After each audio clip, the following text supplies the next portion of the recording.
जीत छे अपन बंदा एगो मुर्गी के पहले अपने से तोड़ के ले जाए की करबा हे देख अरे लगबा आओ कई हाथ मिला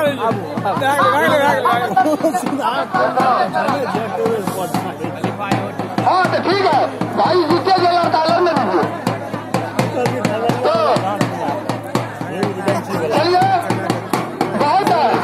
अच्छे सलमान आज अपने बहुत अच्छे तरीके से कला को दिखाए ताकि कमिटी को परेशानी हो रही है देखने में कड़िया फिर बजट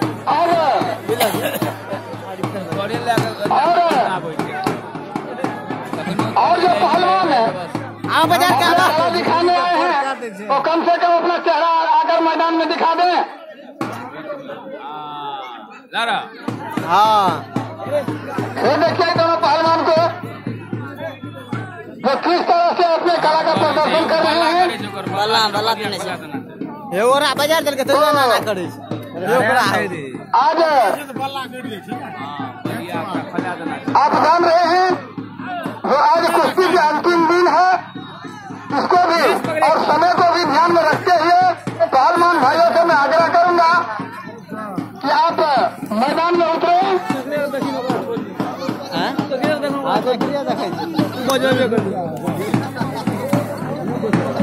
हाँ तो